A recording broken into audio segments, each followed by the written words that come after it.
Evening everybody. तो वो समय आ गया है, कल एग्जाम है आप लोगों का, ठीक है। तो आज जो हम आपके साथ डिस्कस करेंगे, देखिए मैंने आज आपको बताया था कि मैं आपको इन्वायरमेंट के बारे में बताऊंगा। तो मैंने सोचा कि आपके पास फिर समय होगा या नहीं होगा, इसलिए मैं कल से लगा रहा और जो भी इम्पोर्टेंट क्वेश्चंस मुझे लगे वो सारे क्वेश्चंस का कलेक्शन करके मैंने आपको भेज दिया है। इससे फायदा ये होगा कि एक इन्वायरमेंट एक इम्पोर्टेंट टॉपिक होता है हमारे सिविल सर्विसेज एग्जामिनेशन में। तो अगर आप आज उन क्वेश्चंस को एक बार देख लेंगे, एटलीस्ट उनके आंसर्स भी देख लेंगे, क्वेश्चन के साथ उनके आंसर्स भी अगर आप देख लेंगे तो काफी एक बेटर पोजीशन में आप रहेंगे, ऐसा मुझे भरोसा है, क्योंकि उसमें सारे जो भी इम्पोर्टेंट टॉपिक्स हैं वो सब कवर्ड है, उसमें उनके एक्सप्लेनेशन भी दिए गए हैं। तो देखिए, एग्जाम से पहले डर तो लगता है, इवन जब रिजल्ट भी आता है तो टॉपर को भी ये पता नहीं रहता है कि हम टॉप कर जाएंगे। ये चीज आप ध्यान रखिएगा। वो बात की बात अलग है, बात में आप क्या बोलते हैं, क्या स्टेटमेंट देते हैं, अलग बात है, लेकिन जब रिजल्ट आता है तब पता चलता है अच्छा हमने टॉप कर दिया। तो वैसा ही होता है, डर सबको लगता है। सिविल सर्विसेज एग्जामिनेशन है ये, और आज के लेक्चर का मेन ऑब्जेक्ट ये है, दो मेन ऑब्जेक्ट। एक तो ये है कि जो कल जो भी कैंडिडेट्स एग्जाम अपियर कर रहे हैं, अगर वो मुझसे फेस टू फेस बात करेंगे तो बहुत अच्छा रहेगा, कम से कम आज तो जरूर करें, एक बात। और उनके लिए मैं बहुत सारी चीजें जो कल उनके एग्जाम में काम आ सकती हैं वो मैं बताऊंगा, और साथ ही जो बच्चे आगे एग्जाम दे रहे हैं उनको ये सीखने को मिलेगा, ठीक है। चलिए स्टार्ट करते हैं। तो पहली बात तो ये है कि हमेशा कभी भी डरना नहीं, ये चीज आप लाइफ में ध्यान रखें। कल मैंने एक वीडियो आप लोगों को भेजा था, आपको ध्यान होगा कि डॉगी थे, वो क्या कर रहे थे। अगर आपको वीडियो मैंने भेजा था आप लोगों को, उस वीडियो को भेजने का मेरा मेन ऑब्जेक्ट यही था, ठीक है, कि आपको हमेशा ध्यान ये रखना है कि मोटिवेट रहना है, राइट। आप पढ़ाई कर रहे हैं, स्टडी कर रहे हैं आप लोग, डर किस बात का, जो होना था हो गया, ठीक है। अब कल जब एग्जाम है तो कल एग्जाम के लिए क्या होता है, बहुत सारे लोग बोलेंगे कि आज आप आराम से सो जाइए, अच्छे से नींद लीजिए पूरी। मैं भी कहता हूँ ऐसी बात नहीं है, लेकिन ऐसा नहीं कि अभी तुरंत सो जाओ आप, आपको पढ़ना चाहिए। एटलीस्ट जो जो इम्पोर्टेंट क्वेश्चन है, कौन से एरियाज पे काम करना चाहिए, कुछ तो रिवीजन करना है। तो रिवीजन के लिए इंपॉर्टेंट है कि जो एमसीक्यूज आपको भेजे, क्वेश्चन आंसर होता ये है कि क्वेश्चन आंसर हमको जल्दी याद होता है, ठीक है। उनके क्वेश्चंस देखे, हेडलाइंस, उनके आंसर्स देखे, और जहां पे लग रहा है कि एक्सप्लेनेशन की जरूरत है पढ़ लो। तो आज आप जो देख लोगे वो मैं आपको बताना चाहता हूँ कि कल आपको बहुत काम आएगा। तो मेरा आपसे पर्सनल रिक्वेस्ट है कि ये जो टॉपिक के मैंने क्वेश्चंस आज आपको भेजे हैं इंपॉर्टेंट, आप प्लीज आप उनको जरूर देखिए, 1 बजे तक तो एटलीस्ट पढ़िए आप जरूर, ठीक है। उसके बाद कुछ लोगों को ये होती है आदत कि कल एग्जाम है तो नींद नहीं आती है। तो मेरा पर्सनली मानना ये है कि आप आराम से कोशिश कीजिए सोने की, रिलैक्स मोड में रहेंगे तो अच्छा रहेगा। और कभी कभी तो देखो ऐसा भी होता है, बहुत सारे स्टूडेंट मैंने ऐसे भी देखे हैं, हर बच्चे की अपनी अपनी कैपेसिटी होती है, कैपेबिलिटी होती है।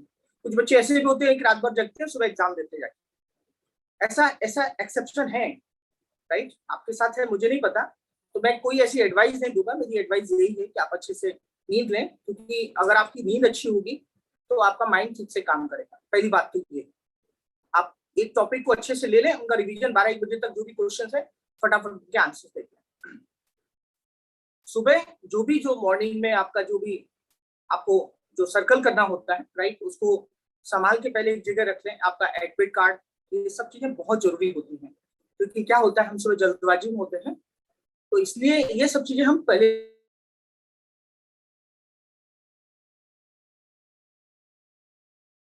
ताकि सुबह जाके कोई दिक्कत हो। एग्जामिनेशन हॉल के पहले, राइट, कुछ लगता है आपको, जैसे फॉर एग्जांपल आपको पढ़ना है, पढ़ने की आदत है। अब कोई ये बोलेगा कि नहीं नहीं एग्जाम से पहले बिल्कुल नहीं पढ़ना चाहिए, भाई मैं तो ये बोलता हूँ पढ़ना चाहिए, ठीक है। अगर आपको लगता है कि मुझे जो है नेशनल पार्क, बायोडाइवर्सिटी, इन सबसे नेशनल पार्क से क्वेश्चन, अभी सस्टेनेबल डेवलपमेंट का देखो 3-4 पेज का एक नोट्स है, सस्टेनेबल डेवलपमेंट के क्वेश्चन है, वही देख लेना कि भाई 4-5 क्वेश्चन है वो टॉपिक। अब ये आप डिसाइड करो कि मुझे सुबह क्या रिवीजन करना है। लेकिन हाँ, एग्जामिनेशन सेंटर पे आप पहले पहुंच जाओ और पहले पहुंच के जो भी आपको लगता है इंपॉर्टेंट वो एक बार देखो, क्या बुराई है, जितना समय मिल रहा है पढ़ो आप उसको। मेरा एडवाइस है, आप पर्सनली क्या करते हैं मुझे नहीं पता। जब आप सुबह एग्जामिनेशन सेंटर पर पहुंचेंगे तो एग्जामिनेशन सेंटर पे वहां पे जाके जब आपको पेपर मिलेगा तो मुझे नहीं पता कॉलेज की हालत क्या होती है, क्योंकि जनरली जो स्टेट सर्विसेज के एग्जामिनेशन होते हैं उनके जो बेंचेस वगैरह होते हैं बहुत बेकार होते हैं, क्योंकि सरकारी स्कूल होता है। आईएएस के एग्जामिनेशन में आईएएस के एग्जामिनेशन में जहां तक मेरा मानना है इन चीजों का ध्यान रखा जाता है कि जो टेबल कुर्सी वगैरह हो ठीक हो, अच्छी हो। कभी कभी ऐसा हो जाता है, ऐसा बुरा स्कूल मिल जाता है कि जहाँ पे वो टेबल में अगर आप एमओआर सीट रखेंगे तो पता चला वही फट गया। तो मेरा पर्सनल मानना ये है कि अगर आप एक, जिस पे आप बचपन में लेके जाते थे ना, जिस पे आप कॉपी लिखते थे, राइटिंग पैड, हाँ हाँ राइटिंग पैड, अगर आप उसको लेके जाएंगे तो कोई बुराई नहीं है, कोई बुराई नहीं, उसको आप लेके जाएंगे तो अच्छा रहेगा, सेफ साइड। ठीक है। और जो सर्कल करने के लिए जो पेन होते हैं आपके, वो आप अच्छे रख लें। और एक मैं यहाँ पे एडवाइस दूंगा कि छोटे छोटे पतले पेन आते हैं, पतले पतले पेन आते हैं, तो उसमें सर्कल भरने में टाइम जाता है। तो मेरा एडवाइस ये कि एक पेन आता है उसमें जल्दी सर्कल होता है, देखो, ठीक है, उसका जो पॉइंट होता है वो बड़ा होता है, ऐसे पेन को लें और उस पेन से जल्दी सर्कल हो जाए। जब आपको पेपर मिलेगा जनरल स्टडीज का, मॉर्निंग में आपको पेपर जब मिलेगा तो पेपर को ओएमआर जब आपकी सीट में लेगी, देखिए आप कितना भी अच्छा कर रहे हैं परफॉर्मेंस, लेकिन अगर आपने ओएमआर सीट नहीं भरी है ठीक से तो कोई मतलब नहीं बनता है। कुछ बच्चे ऐसे होते हैं जो नए न्यू कमर्स होते हैं, उनके बेचारों को जानकारी नहीं होती है, तो ऐसी स्थिति में जल्दबाजी में कभी कभी गलत कर जाते हैं। और इसमें जो एक्सपीरियंस जिनको है, जो 2-3 साल 2-3 बार अटेम्प्ट दे चुके हैं जो लोग, उनके साथ ये है कि वो लोग जो है उनको पता होता है। तो मैं आपको एडवाइस ये करना चाहूंगा कि जब आपको ओएमआर सीट मिलती है तो पहले आप उसको अच्छे से भरें, ये टेंशन मत लें पेपर में क्या होगा, पेपर कैसा होगा। आप उसको, क्योंकि क्या होता है, रोल नंबर ठीक से भरने होते हैं, साफ साफ एकदम क्लीन, ऐसा नहीं आप उसमें कटिंग कर रहे हैं। मैंने कई बार एग्जाम में देखा है बच्चे वो ब्लेड मांगते हैं, कुछ व्हाइटनर लगाते हैं, ऐसे केसेस होते हैं। तो मेरा पर्सनली मानना है ये कंसंट्रेशन नहीं है, आप कंसंट्रेट होके अच्छे से उसको ओएमआर सीट को अच्छे से साफ तरीके से भरें, जल्दबाजी मत करें, ठीक है, और सर्कल अच्छे से करें। और सर्कल में ये ध्यान रखें कि हम सर्कल वही कर रहे हैं नहीं कर रहे हैं, कभी कभी सर्कल भी गलत हो जाते हैं। देखिए ये आपकी जो कॉपी है चेक करने का काम कौन करेगा, ये कॉपी चेक करने का काम जो है वो कंप्यूटर करेगा। तो कंप्यूटर कौन सी भाषा जानता है ये आपको पता होगा कि कंप्यूटर जो है कौन सी भाषा जानता है। बेटा मैं थोड़ा बाद में कॉल करूं, क्लास में हूं अभी बेटा, है। Hello hello hello. तो जैसा मैंने कहा कि आपको जो एमआर सीट वगैरह भरनी है वो आप अच्छे से भरें, कोई जल्दबाजी नहीं, 5 मिनट ज्यादा चले जाएंगे ना, कोई टेंशन नहीं है। जब आपको लगे कि हाँ ये सही हो गया है, राइट, तब जाके जो है आप पेपर को, दूसरे लोग स्टार्ट कर दिए हैं क्या कर दिए हैं इससे आपका कोई लेना देना नहीं, आपको सिर्फ अपना देखना है। जब आपको पेपर जनरल स्टडीज का मॉर्निंग में मिलेगा तो हमेशा ध्यान रखिएगा कि जो नए बच्चे होते हैं उन्हें कभी कभी परेशानी आती है, क्या, क्योंकि वो उनको अनुभव नहीं होता है, उनको एक्सपीरियंस नहीं होता है। आप जब एग्जाम में जाएंगे तो आपके सामने 100 क्वेश्चन होंगे, और यूपीएससी एग्जामिनेशन में होता ये है कि क्वेश्चंस बड़े बनाए जाते हैं, क्वेश्चंस लेंथी बनाए जाते हैं, उनकी लैंग्वेज डिफिकल्ट बनाई जाती है ताकि आपको समझ में इतनी जल्दी नहीं आए। उनकी जो लैंग्वेज होती है टफ होती है, क्वेश्चन लेंथी होते हैं, बड़े बड़े होते हैं। तो इसलिए एक रिक्वेस्ट है आपसे, रिक्वेस्ट ये है कि आप कभी भी कसम न खा लें कि जब तक ये क्वेश्चन नहीं होगा हम आगे नहीं बढ़ेंगे। उसमें होगा ये कि आपका पूरा पेपर बेकार हो जाएगा, तो क्या फायदा है। आपको जहां भी लग रहा है ये क्वेश्चन हम टैकल कर सकते हैं, हमें आता है, हम जानते हैं इसको, तो आप एक बार में देखें। और अगर आपको लग रहा है कि आपको प्रॉब्लम आ रहा है तो आप पेंसिल से सर्कल करते हैं, ठीक है, और आगे बढ़ते चले जाए। और जो होते जाए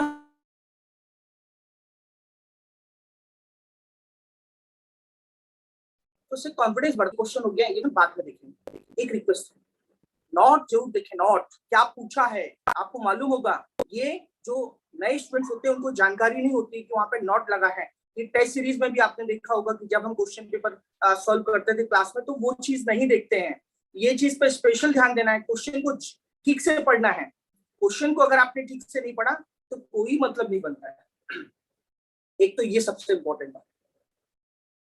कभी कभी होता ये है कि जब हम फर्स्ट राउंड में करते हैं तो फर्स्ट राउंड में क्या होता है हमारे, थोड़ा आप देखिए, आप खुद फील करेंगे कल जब हम एग्जाम हॉल में जाते हैं तो एग्जाम हॉल में जाने के बाद एक बहुत ज्यादा डर, एक टेंशन, राइट, एक फियर एक क्रिएट होता है।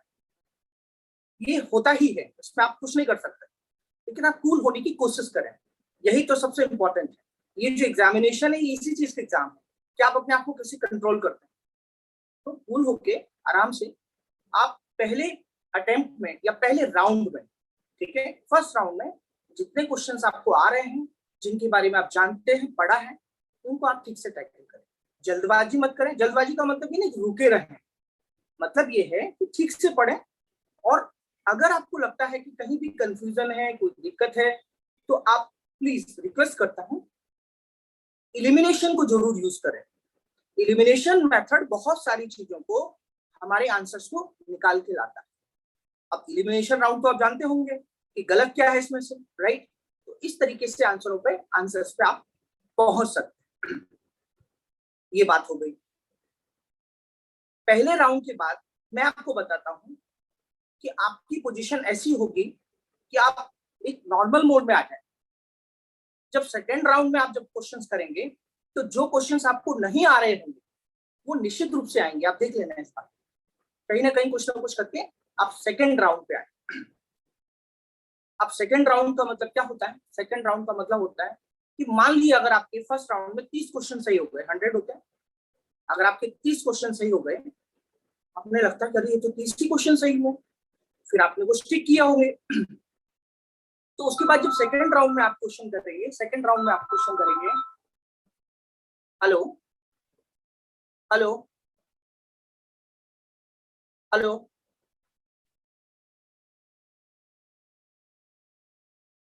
जब सेकेंड राउंड में आप क्वेश्चन करेंगे तो सेकेंड राउंड में एक सबसे खास और इंपॉर्टेंट बात ये होगी कि आप वो क्वेश्चन बहुत इजी मेथड में आप उनको सॉल्व कर सकते हैं। एलिमिनेशन राउंड से आप कर सकते हैं चीजों को। और उसके बाद जब आप थर्ड राउंड में आएंगे तो थर्ड राउंड में आपके सामने कुछ ऐसे क्वेश्चन होंगे जिनमें एक ऑप्शन आपको ऐसा लगेगा कि ये सही है या ये सही है, राइट। मतलब कम से कम आपको दो ऑप्शन तो सही लगेंगे।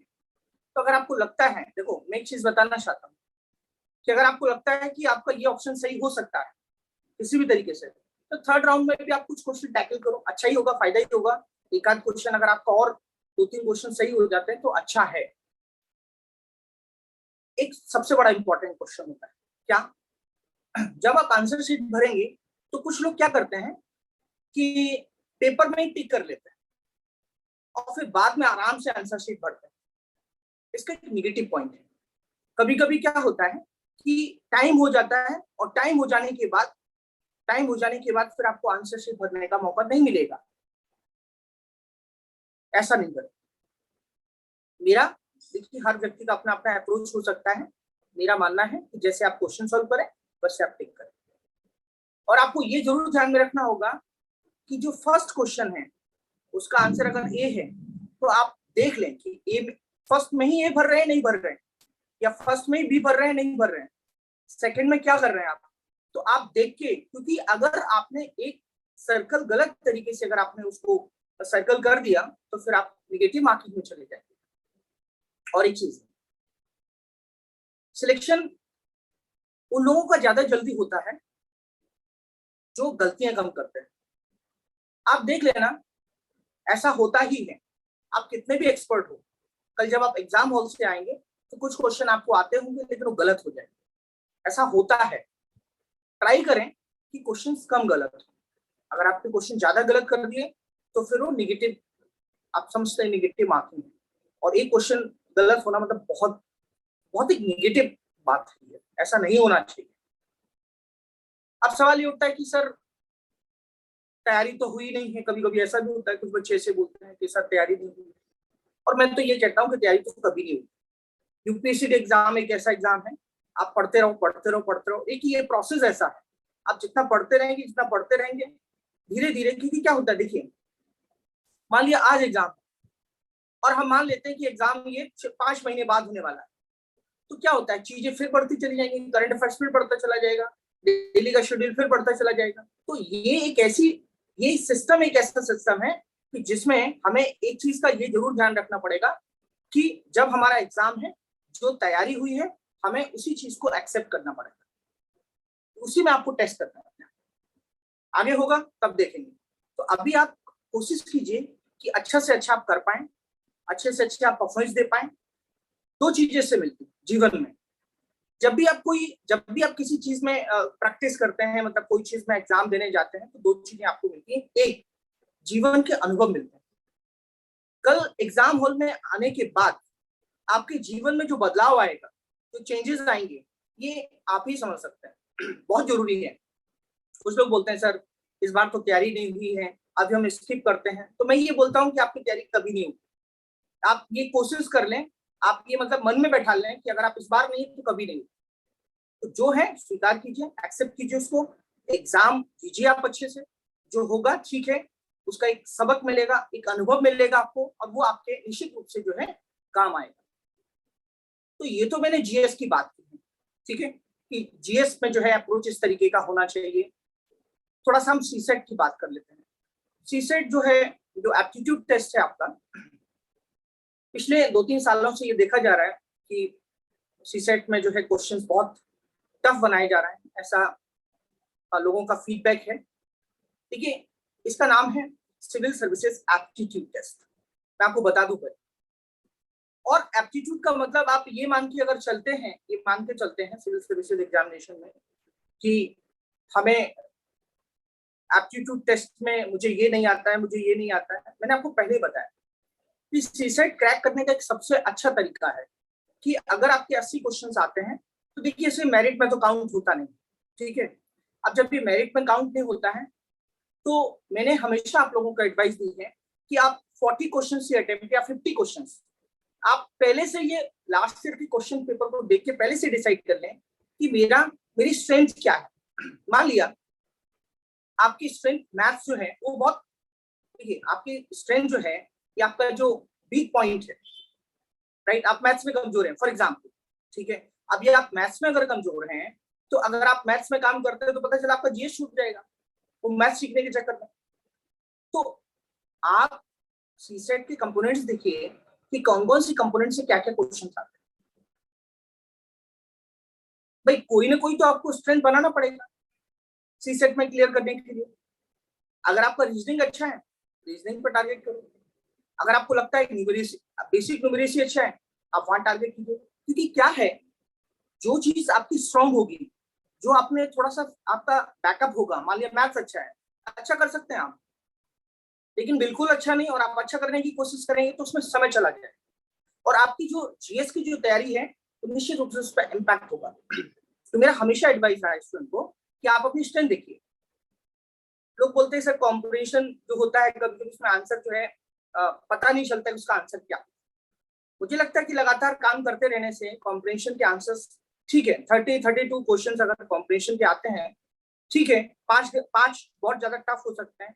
सारे कॉम्पिटिशन टफ होंगे ऐसा तो नहीं होगा, ऐसा तो हो ही नहीं सकता है, ऐसा तो पॉसिबल ही नहीं। तो आपको करने हैं कितने, 27 ही तो करने हैं। तो आप लोग 80 क्वेश्चन टैकल करने की कोशिश करेंगे।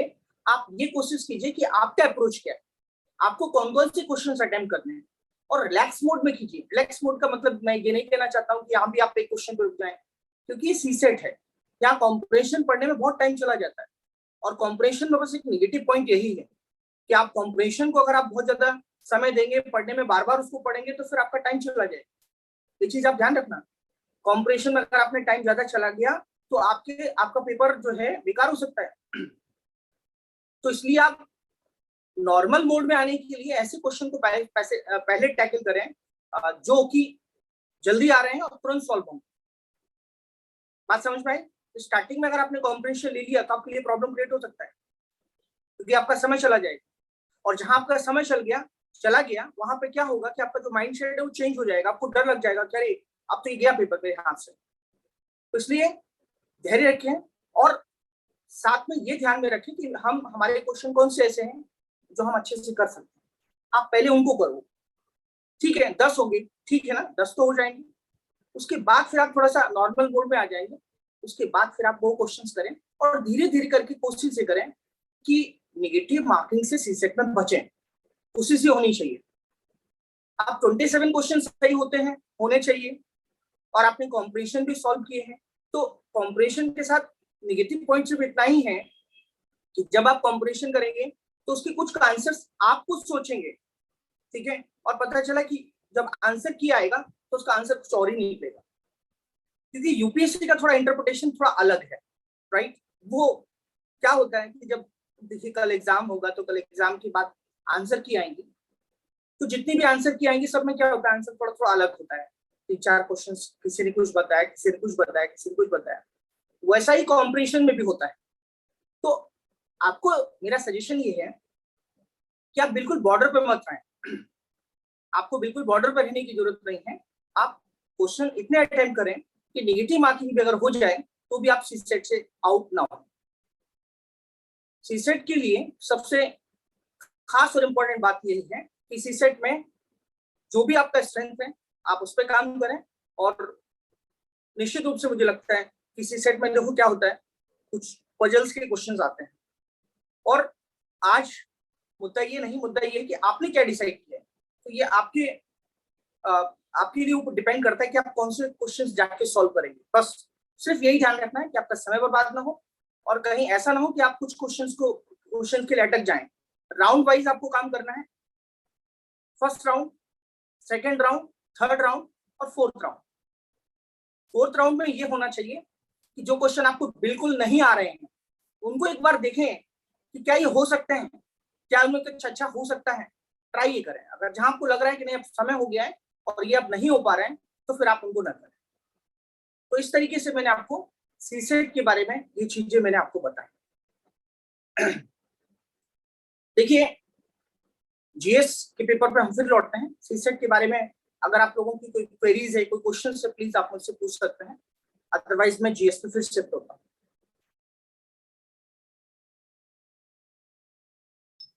कॉम्प्रिहेंशन काफी कम होते हैं ना उसमें, सीसेट में। सीसेट में कॉम्प्रिहेंशन जो है आते हैं, अच्छे खासे कॉम्प्रिहेंशन आते हैं। पिछली बार लास्ट टाइम कितने आए थे?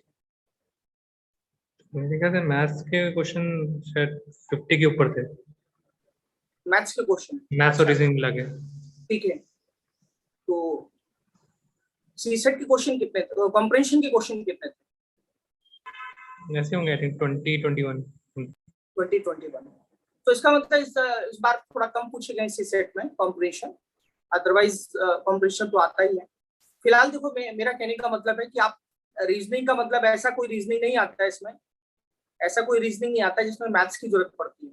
मैथ्स की जरूरत पजल्स वाले कुछ क्वेश्चन होते हैं, आप उनको थोड़ा टैकल करें। लेकिन अगर आपका मैथ्स अच्छा है तो फिर तो बहुत अच्छी बात है। और यूपीएससी का जो मैथ्स होता है वो थोड़ा डिफरेंट टाइप का होता है, ऐसा नहीं होता कि जिस तरीके से और कॉम्पिटिटिव एग्जाम्स में जिस तरीके से आप एक एकेडमिक तरीके से मैथ्स को सॉल्व करते हैं, मुझे लगता है कॉम्पिटिशन में ये सब तरीका लागू नहीं होता है। ये चीज को आप समझने की कोशिश करें, एकेडमिक वे में अलग होता है। तो मुझे लगता है सीसेट में आप लोगों ने अच्छी तैयारी कर ली होगी, इतना तो ऐसा तो नहीं है। और सीसेट में कोई क्वेश्चन किसी का? सीसेट में फिर हम जीएस की बात करते हैं। सर सीसेट में अगर कॉम्प्रिहेंशंस को मैथ्स के क्वेश्चंस के बाद लास्ट में देखें तो सही रहेगा क्या? देखो बेटा, मेरा कहने का मतलब यही है कि जब आप एग्जाम में जाओगे ना तो आपको ये बिल्कुल ध्यान में रखना है कि किसी भी तरीके से आपका समय बर्बाद ना हो। तो मैथ्स आप पहले सॉल्व कर लो। देखो कारण क्या होगा कि अगर आप पहले से कॉम्प्रिहेंशन में अगर आपने अपना समय बर्बाद कर दिया, ठीक है बेटा, तो दिक्कत आपको ये हो जाएगा कि कॉम्प्रिहेंशन की आप अगर रुक गए तो आपका कॉन्फिडेंस चला जाएगा। आपको ये फील होगा कि अरे अब मैथ्स कैसे। तो मैथ्स में क्या होता है कि श्योरिटी होती है कि इसका आंसर अगर ए है तो ए ही होगा। तो अगर आपने 10-12 क्वेश्चंस पे टैकल कर लिए तो आपका कॉन्फिडेंस बन जाएगा, और आप जब आपका कॉन्फिडेंस बन जाएगा तो फिर आप एग्जाम में कॉम्प्रिहेंशन के क्वेश्चन भी आराम से टैकल कर लेंगे, क्योंकि जो है आपकी जो कह सकते हैं कि जो पोजीशन है वो अच्छी होगी सर, क्योंकि थोड़ा कूल हो जाते हैं उस समय, तो ये अच्छा है। कॉम्प्रिहेंशन स्टार्टिंग में मत कर। स्टार्टिंग मैंने आपको पहले बताया, पहले से ऐसे ही क्वेश्चंस आपके होने चाहिए, पहले ऐसे ही क्वेश्चन बेटा होने चाहिए जिनमें आप थोड़ा कंफर्टेबल हो और सही आंसर निकलता है। और देखो एक चीज और ध्यान रखो, सीसेट में इसलिए ज्यादा नहीं डरना है क्योंकि आपको वो स्कोर पहुंचना है, स्कोर करना है आपको कैसे भी, तो आप कोशिश करें स्कोर पे पहुंचने की कोशिश करें। क्योंकि देखो पिछले अभी जो रिजल्ट आया था उसमें मैंने बहुत सारे बच्चों से बातचीत भी की, बहुत सारे लोगों की मार्कशीट भी देखी, तो मैंने देखा कि बहुत सारे स्टूडेंट ऐसे हैं जिन्होंने जीएस में बहुत अच्छा परफॉर्मेंस किया है, लेकिन वो बेचारे सीसेट में फेल हो। तो कंक्लूजन मेरा ये है कि आप लोगों से रिक्वेस्ट ये करता हूं कि सीसेट को आप इग्नोर ना करें, अच्छे से करें। और एक चीज ध्यान रखिएगा, मैं पर्सनली आपको बता रहा हूं, आपने जो मेरे साथ ये सफर तय किया है, जो तैयारी का सिविल सर्विसेज एग्जामिनेशन की, कल आपका एग्जाम है, मैंने देखा है कि बच्चे बहुत सारा समय अपना ऐसी किताबों में पढ़ने में बिता देते हैं, उनको लगता है कि हम आईएएस की तैयारी कर रहे हैं, मुझे ये किताब बताइए, मुझे वो किताब बताइए। आज आप ये फील कर रहे होंगे कि जब एग्जाम क्रैक करने के लिए हमें थोड़ा अलग काम करना पड़ता है। जैसे फॉर एग्जाम्पल इन्वायरमेंट में देखिए, इन्वायरमेंट में जैसे नेशनल पार्क पे काम करना पड़ता है।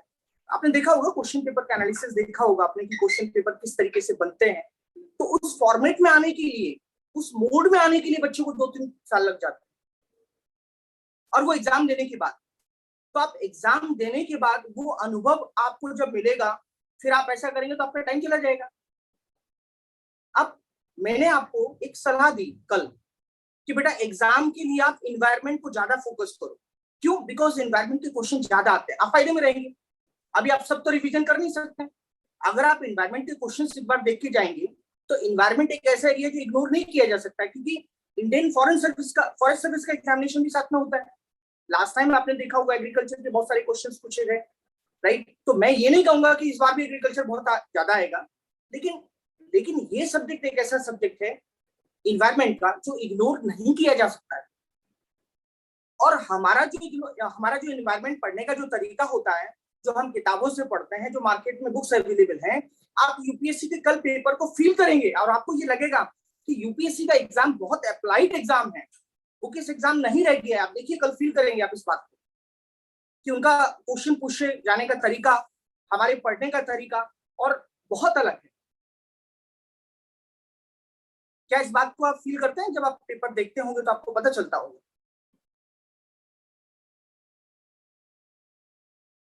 तो जीएस में आपके कोई क्वेश्चंस हो तो बताइए। देखिए, एक चीज मैं आपको बताना चाहता हूं कि यूपीएससी हमेशा अपने पैटर्न बदलता है, उसका एक सबसे खास तरीका है कि जैसे लास्ट टाइम उन्होंने स्कीम पूछ लिया, एग्रीकल्चर पूछ लिया, इस बार भी एग्रीकल्चर पूछेगा, ऐसा कुछ नहीं है। हमारी तैयारी हमेशा एवरग्रीन होनी चाहिए, हमारी तैयारी ऐसे एरियाज पे होनी चाहिए कि जिसको यूपीएससी इग्नोर नहीं कर सकता है। तो मैंने आपको देखो बताया कि अभी 2-3 दिन पहले मैंने आपको साइंस टेक के बारे में बताया कि साइंस टेक हमें कैसे पढ़ना है, साइंस टेक में हमारे लिए क्या क्या चीजें जरूरी है। तो मुझे लगता है कि अप्रोच डेवलप हुआ आपका, राइट? आपको समझ में आया कि वो साइंस टेक में मुझे क्या क्या करना है, तो कम से कम एग्जाम में जाके आप कर सकते हैं साइंस एंड टेक्नोलॉजी को। साइंस एंड टेक्नोलॉजी हो गया, कुछ इकोनॉमी के हमने क्वेश्चन डिस्कस किए हैं। और आज बस रिक्वेस्ट यही करूंगा कि आप बस रिवीजन के लिए इन्वायरमेंट पर फोकस कर दें। कल इन्वायरमेंट के क्वेश्चंस कहीं ना कहीं डायरेक्टली इनडायरेक्टली आपको हेल्प करेंगे। आपका कोई क्वेश्चन जीएस के लिए?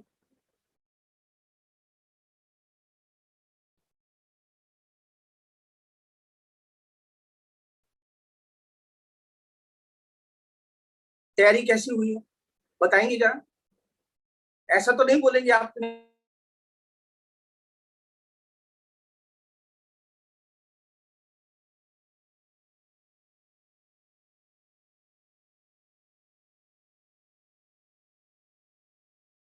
हमेशा जैसे जैसे पढ़ते रहेंगे, क्या होता है, एक नॉलेज पूल है, वो नॉलेज पूल एक दिन ऐसा हो जाता है कि वो नॉलेज पूल ऐसे भर जाता है कि आप जो है फिर ऑटोमेटिकली एग्जाम क्लियर करने लगते हैं। मैं आपको बता रहा हूँ। लेकिन जब तक उसमें क्या क्या क्या चीजों की कमी रहती है, जो न्यू कमर्स होते हैं, जब नए बच्चे होते हैं तो नए बच्चे क्या सोचते हैं, कि हम जब पहली बार एग्जाम में जाएंगे, राइट, तो फिर हम तहलका मचाते हैं, मतलब हम टॉप कर जाएंगे, हम टॉप 10 में आ जाएंगे, ऐसा मतलब सोचते हैं। मैंने देखा लोगों के स्टेटस पे लिखा रहता है लबाशना, ऐसे लिखा रहता है साथ में, वो ऐसा लिख देते हैं। तो बेटा इतना मैं ये नहीं कहता हूँ कि असंभव है, इम्पॉसिबल है, मैं ये नहीं कह रहा हूँ, लेकिन मेरा सिर्फ कहने का मतलब ये है कि वो जो चीज आप पाना चाहते हैं उसके लिए आप समय मत बर्बाद करो, 1 साल 2 साल 3 साल, क्योंकि आपको जैसे जैसे अनुभव आते जाएंगे, जैसे जैसे एक्सपीरियंस होता जाएगा, आपको आप मैच्योर होते जाएंगे।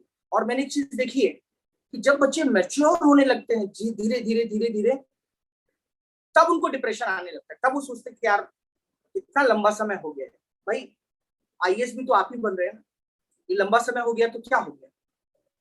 और आप अगर ये एग्जांपल देख के चलते कि लंबा समय लगेगा, ऐसा भी नहीं है, बहुत सारे लोगों ने फर्स्ट टाइम में भी क्लियर किया है। क्यों? क्योंकि वो अनुभव नहीं देखना चाहते हैं, वो एक्सपीरियंस नहीं, वो एक्सपीरियंस सब खुद से कर लेते हैं, उनको पेपर को ठीक से स्कैन करते हो। बाकी सारे लोग क्या करते हैं, बाकी सारे लोग किताबों में टाइम बर्बाद करते हैं, राइट, बाकी सारे लोग किताबों में टाइम बर्बाद करते हैं। वो किसमें समय बर्बाद करते हैं? पेपर को स्कैन करने में और एग्जाम ओरिएंटेड पढ़ने में। और हर टॉपिक पे सबसे इंपॉर्टेंट है आप कितना मेहनत करते हैं यूपीएससी में, ये बिल्कुल इंपॉर्टेंट नहीं है। आप कितने घंटे पढ़ते हैं बिल्कुल इंपॉर्टेंट नहीं है। कल सब लोग ये पूछेंगे आपके रिजल्ट का क्या हो, सबका क्वेश्चन यही रहता है। आप किसी को नहीं बताएंगे हम 8 घंटे पढ़ते थे, हम 10 घंटे पढ़ते थे, हमने वो सारी किताबें पढ़ ली। सबसे इंपॉर्टेंट लोग आपसे पूछेंगे आपका रिजल्ट। तो एक ही रिक्वेस्ट मेरी हमेशा बच्चों से रहती है कि बेटा एग्जाम ओरिएंटेड पढ़ो, जो पढ़ो अच्छे से करो। आप जो भी पढ़ रहे हैं अच्छे से करिए। अगर आप मेरी बात को नहीं मानेंगे तो फिर देखो क्या होता है, 2 चीजें होती है जीवन में। गुरु जो है सिखाता है, क्यों? क्योंकि जीवन में उनके अनुभव होते हैं, राइट। और अगर आप उनसे नहीं सीखोगे, उनकी बात नहीं मानोगे, तो फिर जीवन सिखाएगा। और जब जीवन सिखाएगा तो फिर वो थोड़ा सा निगेटिविटी में चला जाता है, उसका दर्द बहुत ज्यादा होता है। ये समझिए आप इस बात। तो कुल मिला के कंक्लूजन सिर्फ यही है कि जो किया है अच्छे से किया है, कोई टेंशन नहीं है, जितना पढ़ लिया है। अब सिर्फ ये है कि कल आप कितना अच्छा कर सकते हैं, वो ज्यादा इंपॉर्टेंट। मैं आज आपका ज्यादा समय नहीं लूंगा क्योंकि कल आपका एग्जाम है, आपको पढ़ना भी है, राइट। और मैंने जानबूझ के कल से आपको इंपॉर्टेंट क्वेश्चंस, क्योंकि मैंने कल ये कहा था कि मैं आपको आज लेक्चर में एनवायरनमेंट के इंपॉर्टेंट क्वेश्चन डिस्कस करूंगा, लेकिन जानबूझ के, क्योंकि मुझे ऐसा फील हुआ कि आज मुझे आपको ये सब चीजें बतानी चाहिए और मैं पहले से आपको नोट्स भेज दूं ताकि आप रात में रिवाइज कर लें और दिन में भी आपको समय मिल जाए। तो आपको क्वेश्चन का जो पीडीएफ है, आप उनको सिर्फ क्या कीजिए, क्वेश्चन देखिए, उनके आंसर्स पहले से दिए गए हैं, आप उनके आंसर्स को देखते जाइए। जहां आपको लग रहा है ऐसा नहीं कि आप उसको पढ़ते बैठे, आप एक बार अगर आप देखते जाएंगे तो कई बार क्वेश्चन रिपीटेड है। और रिपीटेशन में फायदा ये हो जाएगा कि बहुत सारी चीजें आपको ऐसे ही याद हो जाएंगी। तो इसलिए आप एक बार सारे क्वेश्चन एक बार आज आप देख लो। अरे एक दिन अगर 1:30 बजे 2 बजे सोओगे तो क्या फर्क पड़ता है, राइट। मतलब ऐसा मत बोलना कि सर ने बोला था कि 2 बजे तक पढ़ना है, वो आप डिसाइड। बट मेरा मानना सिर्फ ये है कि आप कुछ अच्छा करके आओ, तो जितना हो सकता है, जितना समय आपके पास है, आपको याद रहेगा, कल आप अच्छा कर पाएंगे। ठीक है, आपके कोई क्वेश्चन? सर मैक्सिमम अटेंड करना चाहिए कि जिसमें पॉसिबिलिटी नहीं लग रही हमें, यानी 1-2 इसमें ऐसा लग रहा है वहां तक ही अटेंड करनी चाहिए, क्या लग रहा है? देखो बेटा, मेरा मानना ये है कि हम यूपीएससी के मेरिट कितना जाएगा ये डिपेंड करता है कि पेपर का स्टैंडर्ड कितना है।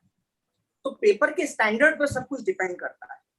देखिए, अगर आपको लग रहा है कि आपके क्वेश्चंस लगभग 40-45 क्वेश्चंस ठीक हो गए हैं, तो अगर आप 50 कभी भी 50 प्लस अगर आप क्वेश्चंस अटेम्प्ट करेंगे तो हमेशा सेफ साइड है मेरे हिसाब से। 50 प्लस अगर आपके क्वेश्चंस हैं एग्जाम में तो मेरे हिसाब से सेफ साइड है। लेकिन अगर आपको लग रहा है कि आपके क्वेश्चन 30 और 35 भी हो पाए हैं, तो फिर आप रिस्क लेने के लिए आपके पास तो फिर समय ही समय है, आप समझ सकते हैं मेरी बात को।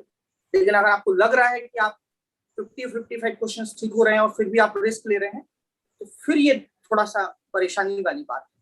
तो आप डिसाइड करो कि अगर आपको लग रहा है कि, देखिए ये सब कुछ, मुझे नहीं लगता कि ये सब कुछ है, तो सब कुछ सिचुएशन बेस्ड है। जब आप एग्जाम में जाएंगे तो ही आपको पता चलेगा। बट कोशिश ये करो कि जितने क्वेश्चन हो अच्छे करो, सही करो। जहां आपको लग रहा है कि दो में से कोई सही है तो जरूर करो। मेरा सिर्फ एडवाइस ये है, क्योंकि अगर वो सही हो गया तो अच्छा ही है, अगर वो सही हो गया तो अच्छी बात है, आपको तो प्लस पॉइंट है वो, ठीक है। और जहां आपको लग रहा है कि कोई भी आंसर आपको नहीं पता चल रहा है फिर भी आप कर रहे हैं, तो मुझे लगता है ऐसा तो मत करें, ये तो गलत हो। दो ऑप्शन में तो आप जरूर करिए। और अगर आप लग रहा है कि आपको 50-55 क्वेश्चन अगर आपके सही हो रहे हैं तो आपका सिलेक्शन है, ये मान के चलिए। और कोई क्वेश्चन बेटा आपका? नहीं सर, थैंक यू। ठीक है, फिर आज हम क्लास यहीं पे समाप्त करते हैं और कल आप लोगों का पेपर हो जाएगा, तो क्या आप लोग शाम को मिलेंगे पेपर के डिस्कशन के लिए? Yes sir. ठीक है सर मेरा तो एक्चुअली बॉम्बे में लगा है सेंटर। हाँ। मेरे को मतलब जाने आने में 2 घंटे लगे। जो बाई अच्छा, चांस मैं 5 बजे में निकल रहा हूँ तो मेरे को घर आते आते 8 हो सकते हैं।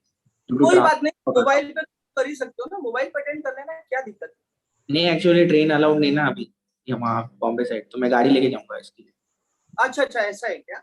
या दैट्स व्हाई। नहीं, ट्रेन तो अलाउ किया होगा ना यूपीएससी के लिए, तो करते वो एग्जाम्स वगैरह के लिए तो ऐसा ये नहीं है। शायद एग्जाम्स के लिए कर लेते हैं, ट्रेन अलाउ होंगी। नहीं, एक्चुअली मैंने बात किया था, मेरे मतलब पहले भी एक पेपर था अभी एंट्रेंस का, तो वहाँ पे मेरे को अलाउड नहीं किया था। तो अच्छा, ट्रेन अलाउड नहीं किया?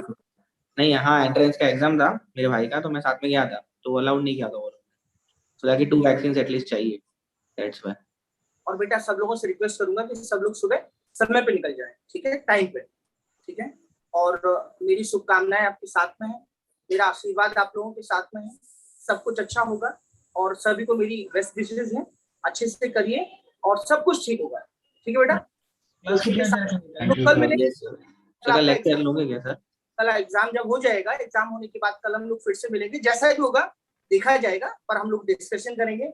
अच्छा रहेगा, पेपर आप लोगों का कैसा रहा, मुझे भी क्या रहेगा, मेरा भी टेंशन रहेगा कि जब तक आप लोगों का पेपर नहीं हो जाएगा और कोई पेपर फर्स्ट पेपर हो जाने के साथ, देखो फर्स्ट पेपर हो जाने के बाद किसी के साथ कोई डिस्कशन नहीं करना है, कितना सही हुआ कितना गलत हुआ, जो कुछ हो गया वो हो गया। आप कोशिश ये कीजिए कि आफ्टर जो है एग्जाम के बाद कुछ ज्यादा मत खा लेना, क्योंकि उसके बाद फिर नींद आती है अलर्ट, तो उसके बाद आप उतना अलर्ट नहीं रहेंगे, आप समझ रहे ना। तो इसलिए कभी भी ध्यान रखो, जो बीच में लंच टाइम होता है उसमें हमारा जो खाना होना चाहिए, कोशिश करो कि फ्रूट्स वगैरह खाओ, तो उससे क्या रहेगा, आपकी जो एनर्जी है बनी रहेगी। और अगर आपने बाहर जो है कुछ लंच वगैरह अच्छा हैवी कर लिया तो फिर वो दिक्कत हो जाएगी, आप मेरी बात समझो, बाकी आपके ऊपर डिपेंड करता है। क्या सही है, सही बोल रहा हूँ? यस सर, नींद आती है। Yes sir. तो ऐसा मत करना, दिन में खाना नहीं, फ्रूट्स वगैरह आप जो है ले लेना, वो सबसे अच्छा रहेगा बेटा, ठीक है। तो चलिए, मेरी शुभकामनाएं आपके साथ है, कल हम लोग मिलते हैं 7:30, ठीक है बेटा।